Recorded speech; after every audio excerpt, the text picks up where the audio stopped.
Parole semée, parole partagée. Une émission de Marc Thomas.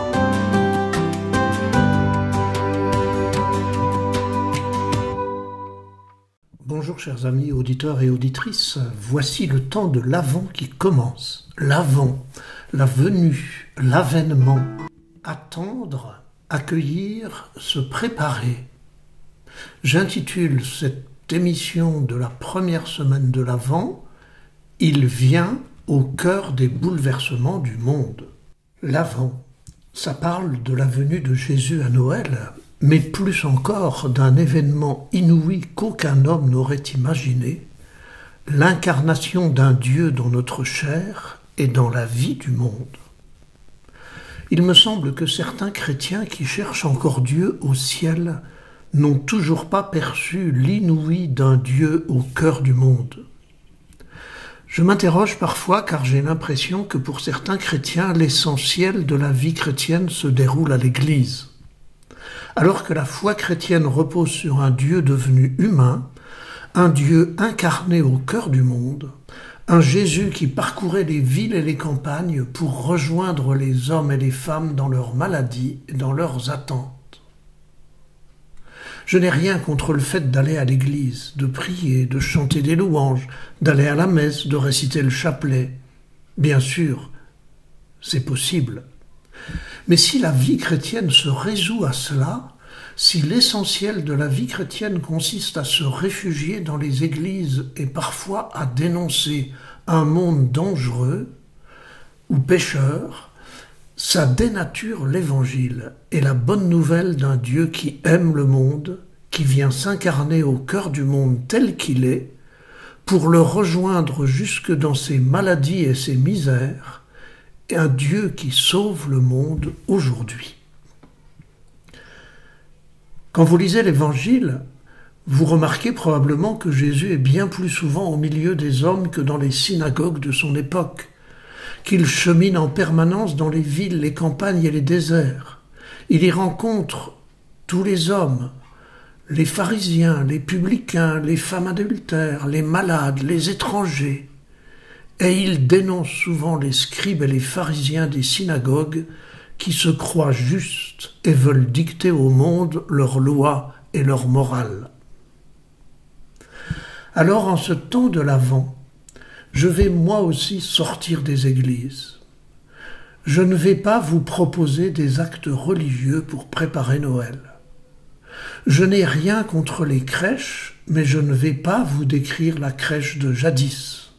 Je vais aller avec vous visiter les crèches d'aujourd'hui dans lesquelles Jésus vient naître. Ces crèches d'aujourd'hui, nos familles traversées d'amour et de violence. Ces crèches d'aujourd'hui, notre société, nos associations, nos entreprises, traversées d'injustice, de prise de pouvoir illégitime, mais aussi d'engagement pour soutenir les rejetés et les plus démunis.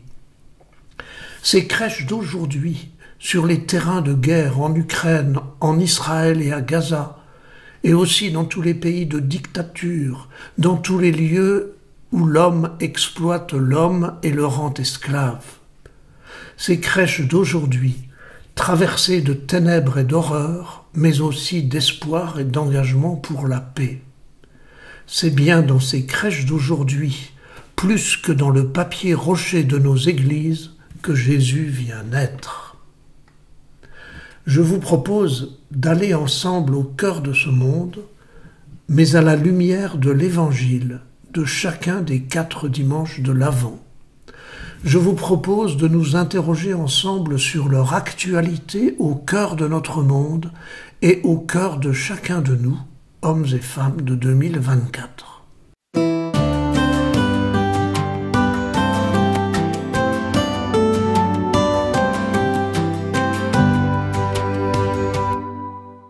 En ce premier dimanche de l'Avent, l'Évangile nous présente un Dieu qui vient au cœur des bouleversements du monde. Écoutez l'Évangile de Jésus-Christ selon saint Luc, chapitre 21. En ce temps-là, Jésus parlait à ses disciples de sa venue. Nous voilà tout de suite en avant, accueillant la venue de Jésus. Il ne s'agit pas d'abord dans ce récit de la fin du monde. Écoutez combien ce que dit Jésus ressemble à notre société d'aujourd'hui bousculée, bouleversée.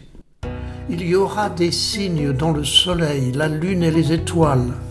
Sur terre, les nations seront affolées et désemparées par le fracas de la mer et des flots. Les hommes mourront de peur dans l'attente de ce qui doit arriver au monde, car les puissances des cieux seront ébranlées. La peur des hommes devant les fracas de la mer et des flots, les morts suite aux pluies diluviennes et aux inondations, les catastrophes météorologiques un peu partout dans le monde, glissements de terrain, tremblements de terre, chez nous les cyclones parfois dévastateurs. Et puis aussi, les hommes et les femmes qui meurent de peur et qui meurent réellement sous le fracas des armes, en Ukraine, en Israël et à Gaza, dans les prisons des régimes terroristes, dans les violences subies, parfois dans nos familles, par tous ceux et celles qui veulent prendre le pouvoir, dans les désespoirs de celles et ceux qui se sentent rejetés, parfois jusqu'au suicide. Et l'Évangile reprend, alors on verra le Fils de l'homme venir dans une nuée, avec puissance et grande gloire. C'est bien là, au cœur de ces bouleversements, que vient le Fils de l'homme.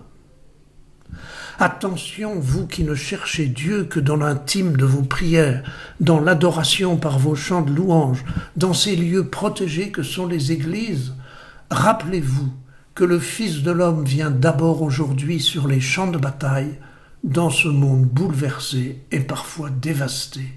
C'est là qu'il vient, c'est là que vous le trouverez.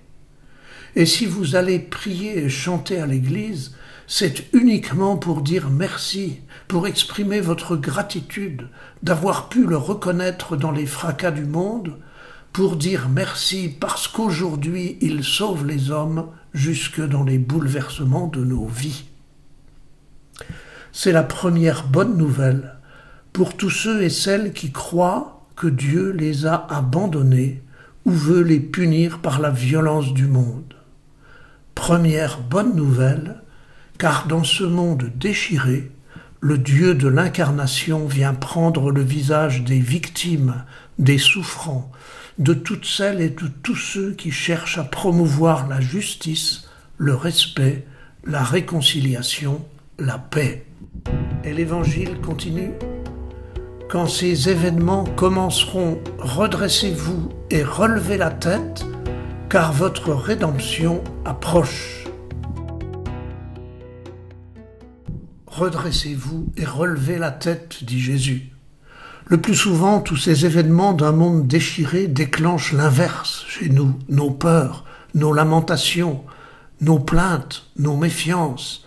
Nous nous recroquevillons sur nous-mêmes, nous rejetons l'étranger et tout ce qui nous fait peur. Tous ces événements nous font nous recroqueviller dans du chacun pour soi, du sauf qui peut, de l'aigreur, du regret. Alors vivre l'avant, c'est rester au cœur de ces événements difficiles en y cherchant la présence de celui qui vient en sauveur, en se redressant et en relevant la tête. Alors il ne s'agit pas d'être de doux rêveurs, ni de traverser les champs de bataille comme des idéalistes qui croiraient que tout le monde il est beau, tout le monde il est gentil. Il ne s'agit pas non plus d'attendre un salut qui viendrait comme par miracle. Se redresser et relever la tête. Mais comment faire? Voici quelques exemples. Remettre du solidaire là où il y a du chacun pour soi.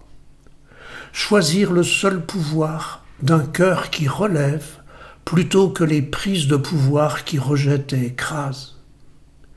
Écouter l'autre et le respecter dans sa différence plutôt que de toujours vouloir avoir raison. Oser dire mes émotions et mes besoins plutôt que ruminer mon aigreur ou juger les autres. Faire confiance à mes ressources et à celles de mes voisins plutôt que de toujours attendre d'être assisté par les services sociaux ou de demander à Dieu de résoudre mes problèmes. Contribuer à construire des ponts de fraternité plutôt que de creuser des abîmes de haine. Chercher à voir dans le monde les gestes humains qui améliorent la vie plutôt que de se laisser aveugler par les actes violents. Et vous pouvez continuer la liste. Alors vous pourrez entendre l'Évangile qui « Tenez-vous sur vos gardes, de craindre que votre cœur ne s'alourdisse dans les beuveries, l'ivresse et les soucis de la vie, et que ce jour-là ne tombe sur vous à l'improviste comme un filet. Il s'abattra en effet sur tous les habitants de la terre entière. » Nos cœurs alourdis par l'ivresse et les soucis de la vie. Par exemple, quand l'alcool et la drogue nous font oublier nos soucis ou nos désespoirs sans jamais les résoudre. Quand les soucis de la vie nous isolent des autres, nous envahissent de stress, de rancœur, de doute, de perte de repères. Quand nous perdons tout espoir en disant tout est foutu, n'espérant plus rien pour notre avenir ni celui de nos enfants. Mais comment faire pour ne pas sombrer? Un seul chemin. Ne reste pas seul avec tes problèmes. Sache que d'autres aussi sont dans la difficulté. Serrez-vous les coudes. Cherche une personne de confiance et va déposer auprès d'elle ce qui est trop lourd. Rappelle-toi qu'en toi se trouve une pépite que rien ni personne ne peut détruire, et pars à sa recherche en toi, soutenu par ces personnes de confiance, plutôt que de tourner en rond et de te noyer dans tes malheurs. Rappelle-toi que les cyclones détruisent, mais aussi qu'ils finissent par disparaître et qu'ils laissent le champ libre à la reconstruction. Jésus dit encore dans l'Évangile « Restez éveillés et priez en tout temps. Ainsi vous aurez la force d'échapper à tout ce qui doit arriver et de vous tenir debout devant le Fils de l'homme. » Bon temps de l'avant à l'aventure, l'avant à l'aventure, au cœur du monde. Sa venue, c'est aujourd'hui, dans ces crèches que sont ma vie quotidienne et la vie du monde. La crèche de nos églises et la messe de minuit n'auront de sens que si nous avons reconnu sa venue au cœur du monde et de la société, dans nos espoirs, dans le regard de nos voisins, dans les petits gestes du quotidien qui disent non au fracas du monde. Redressez-vous, relevez la tête, dit Jésus. Tenez-vous sur vos gardes, restez éveillés pour tenir debout dans ce monde devant le Fils de l'homme.